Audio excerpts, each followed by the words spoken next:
Good morning to all my friends and family, and welcome to this episode of Jim's 5am Club. It's a magnificent Thursday, and I'm down here at Circular Quay. It's pre-dawn, it's pre-first light. You may be able to just make out on the horizon there behind the Opera House the pink glow that's starting to crimson up. But it looks like, again, today is going to be another spectacular Sydney winter's morning. And hopefully it will be, because yesterday we had this monstrous ocean liner come into Sydney Harbour, the P&O Pacific Explorer, as you can see, and it's moored up there at the International Passenger Terminal. So I've decided to take a different angle today, because if I was up there on the passenger terminal, all I'd see is just a wall of ship. But I've come down here and used this vantage point this morning to watch the ferries come in and out of Circular Quay.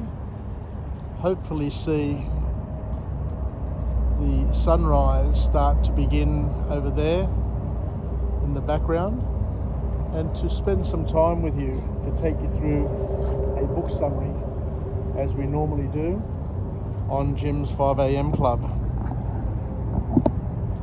I just can't believe that in just over 2 years I have become probably one of the most prolific bloggers throughout the world of personal development material and book summaries, with 1,300 and I think this is 1,375 in English, and I've also done 61 in Greek.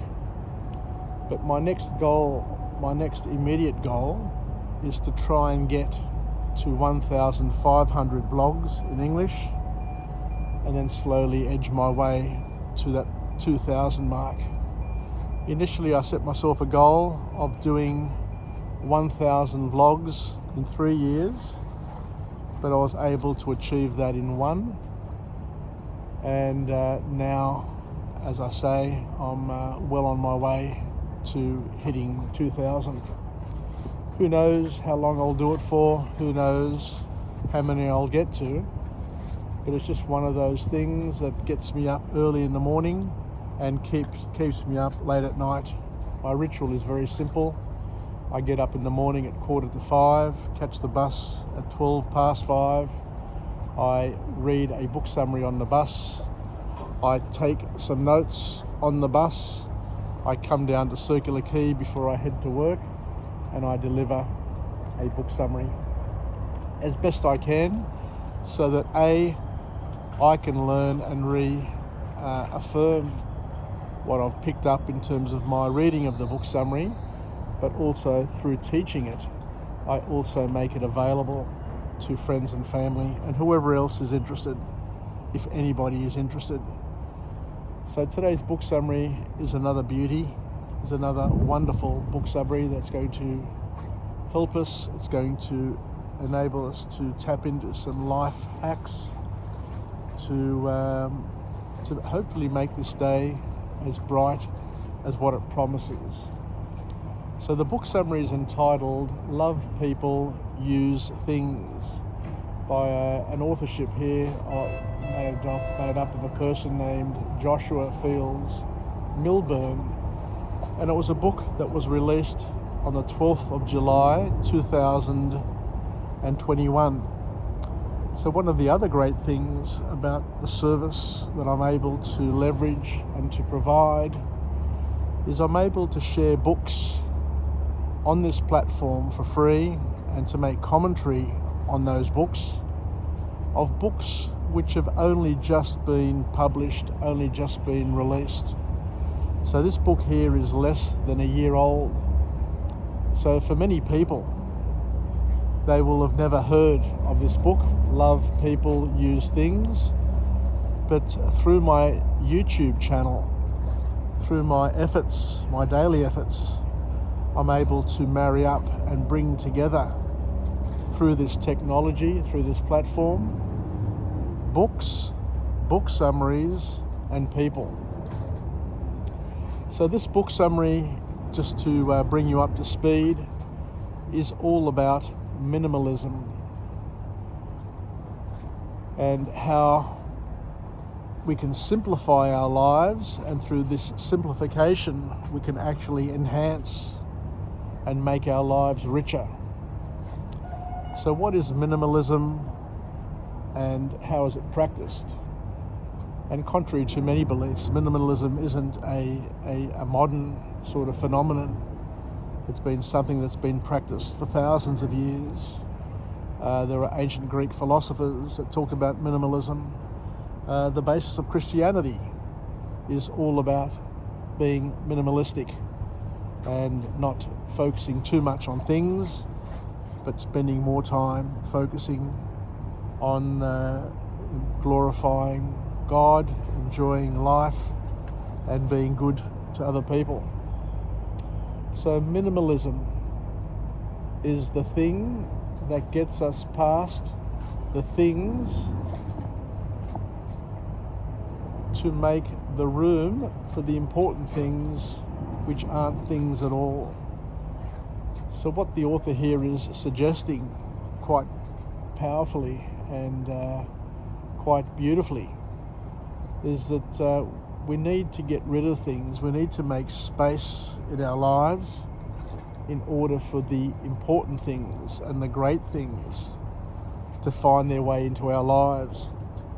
Because one of the traps, one of the risks that we all face is that if we're always busy, if we're completely surrounded by things all the time, then we are distracted to a point where you can't really see, feel, touch, smell the things that really matter. So the call to action from this author is to make sure that you don't fall into the trap of trying to fill your life with things, and that's the key.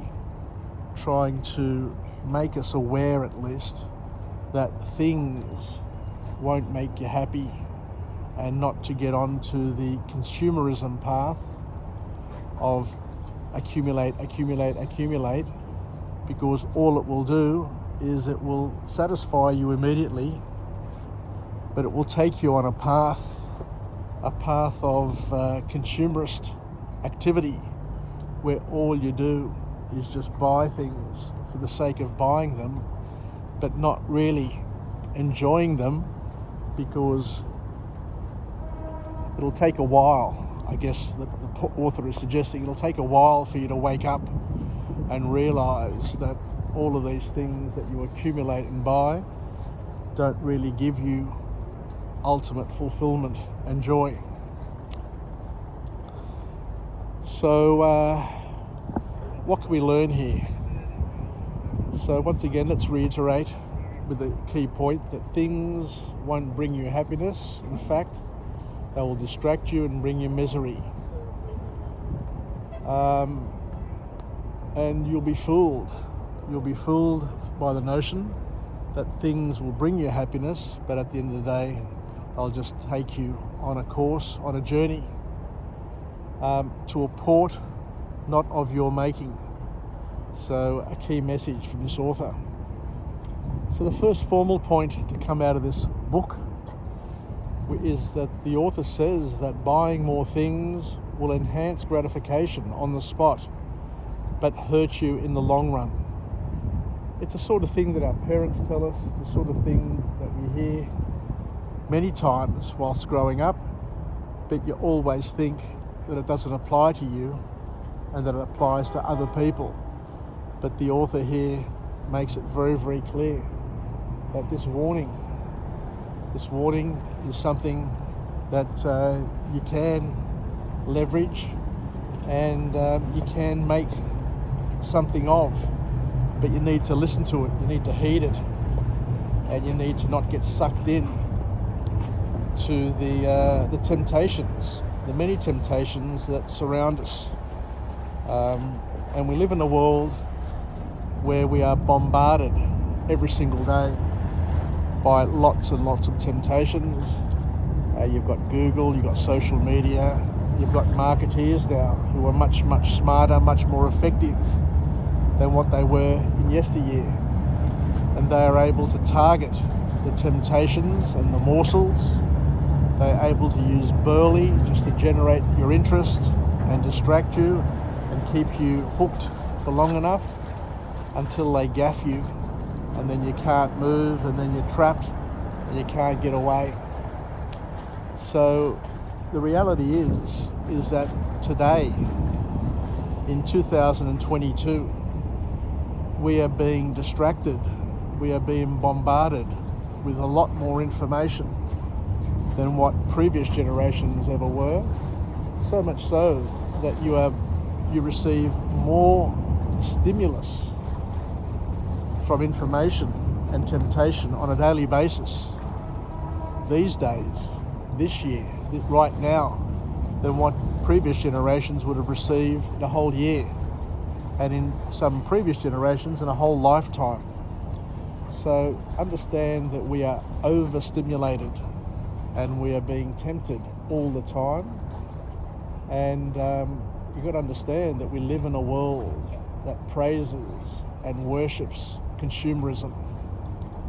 Now, who's got the latest car? Who's got the best car? Who's got the postcode? Who's got the clothes? Who's got the job title? All of these things have become matters of worship. But we're tempted to think that more is best. Having not only one car but 3 cars, and having the holiday house, and just being able to do all of these wonderful things with all of these wonderful people. But what we don't understand is that all of these things, all they do is just increase your debt, and you end up becoming constipated by things. You get to the point where you can't move around your house.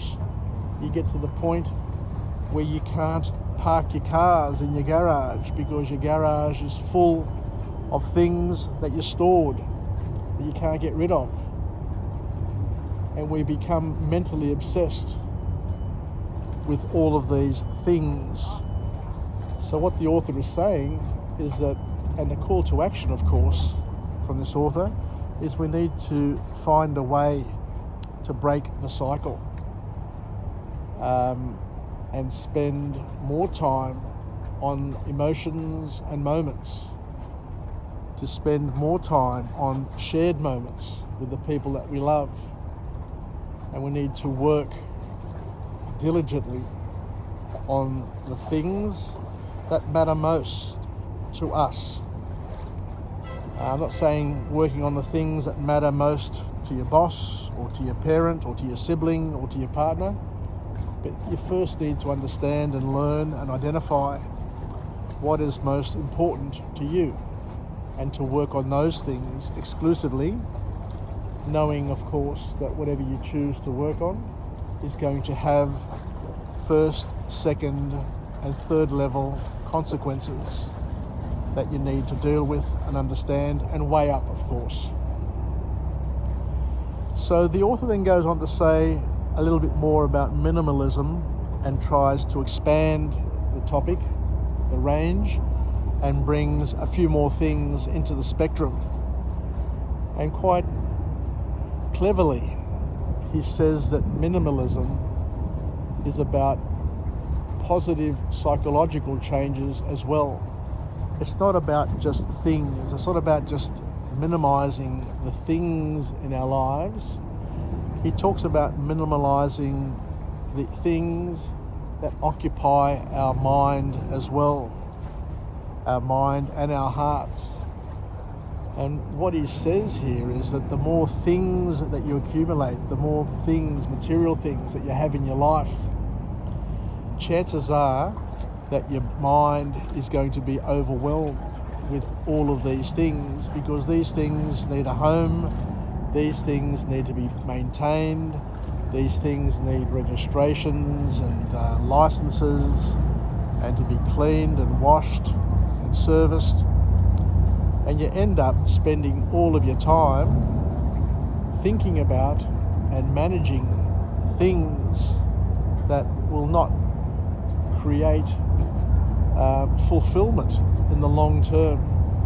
Look at the beautiful colours on the horizon there. Those that purpley mauve colour, just beautiful. Just goes to show that God is indeed the greatest artist of all. So the author here once again calls us to action, and that call to action is that we need to transition to a simpler life in terms of things and in terms of our psychology. And we need to get rid of the things that you don't need or use anymore. And there is a path to be discovered where you can indeed and in fact become richer with less, because less in many cases is best. So having fewer things to take care of frees you up. You know, it's just a simple term, but it's just so profound. Having fewer things to think about, having fewer people to worry about, having less in your day to overwhelm you will free you up. So we need to basically declutter our world and declutter our mind as best we can. We need to release ourselves. We need to escape the toxic relationships, the poorly maintained relationships, and we need to sort it out now in order to find our peace.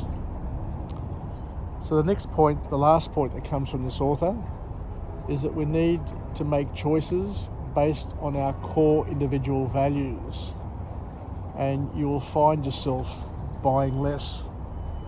So what the author is saying here is that we're all different. We're all different from each other. We're all different for each other. I've got a Ginezwa here taking photos, which is quite interesting. So I'll just feature him here in my vlog. But it is an absolutely beautiful vantage point, being down here at Circular Quay, watching this magnificent sunrise just underneath this magnificent Pacific Explorer. So what the author here is saying is that we need to make choices in our lives based on our core individual values. And as we said before, we're all different, and each of us have different values. And what does a value mean? It means something that is important to you, something that you have placed a value on.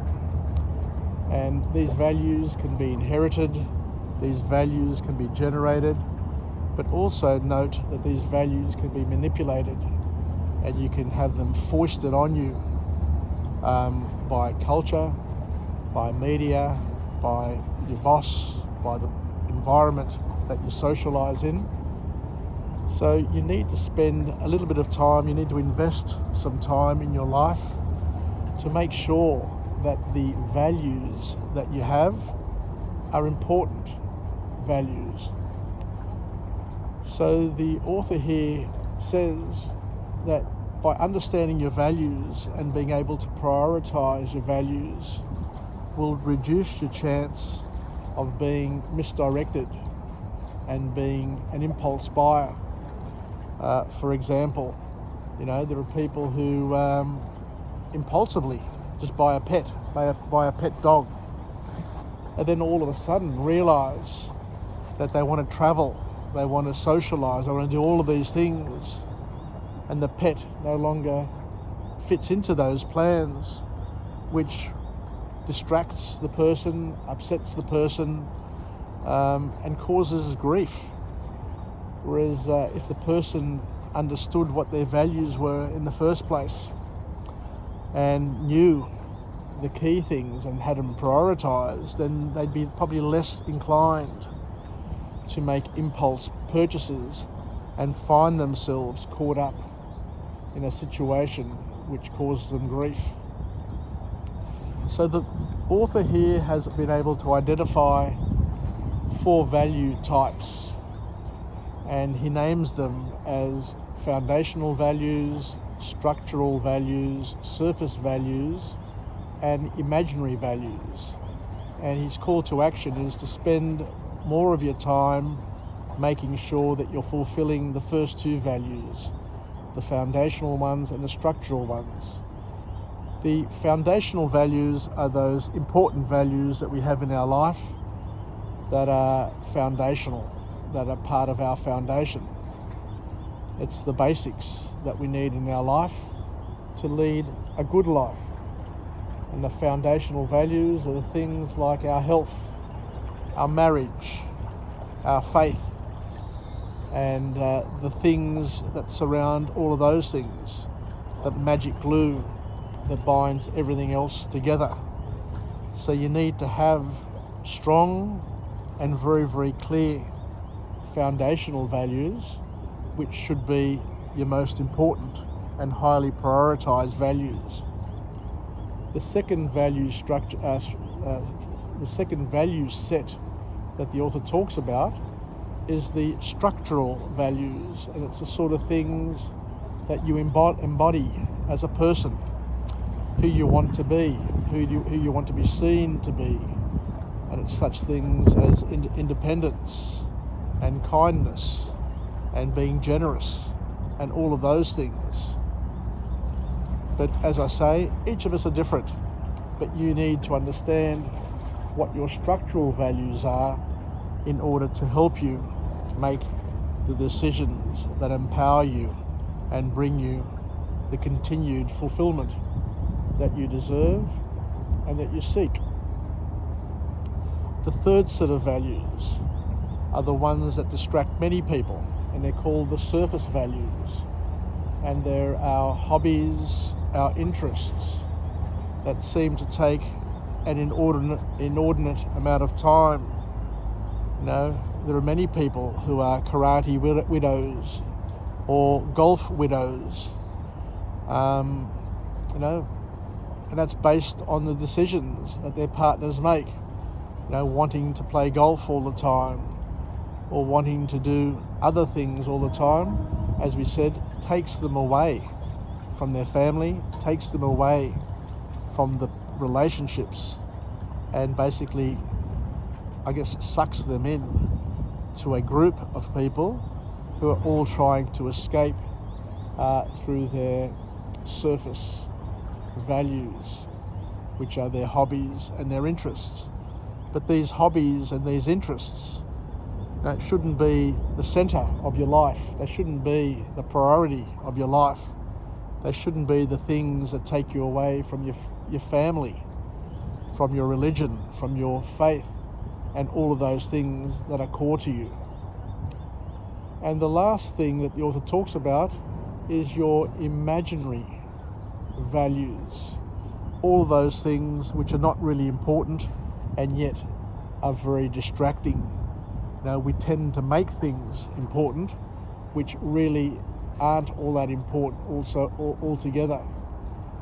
So the author's call to action is to drop, where possible, your surface and imaginary values.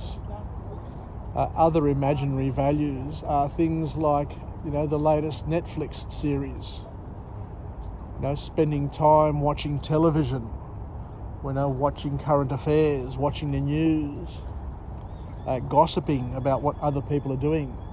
All of those things, yes, they're interesting, they fill in the time, but they're not going to lead you anywhere. They're not going to build better relationships. All they're going to do is just, you know, fill in the time. They're just fillers.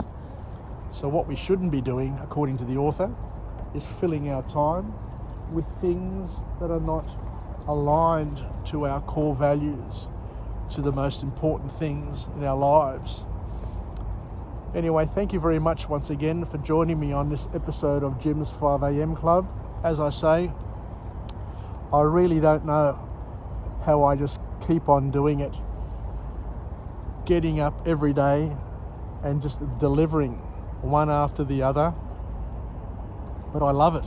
I absolutely love it. And hopefully one day this may be my legacy. This may be something that people find of value. At the moment, I don't get too many views. I don't get too many likes. I get very, very little feedback, which I guess makes it tough to do, because if I did it for the likes, if I did it for the feedback, if I did it for the praise, then I probably would have given up after about 10 vlogs. But given the style of person that I am, I can just keep on going. I'm an only child, so I don't need much I don't need much many applause and much attention, because I can learn to get on with it myself and do the things that I enjoy. But have a wonderful day, a wonderful Thursday, and we'll chat again.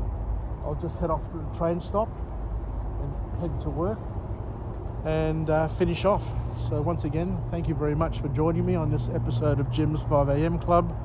As you can see, we've got people out and about enjoying this beautiful Sydney winter's morning. Some are walking, some are running, but it is a glorious day building. And I'll just say farewell by just looking across once again to the Opera House and just seeing what is about to be a most magnificent sunrise. And you can imagine the people up there on that ship who are 4 or 5 floors up will be just seeing the first signs of the sun coming up there in the east. Anyway, take care, have a good rest of the day, and bye for now.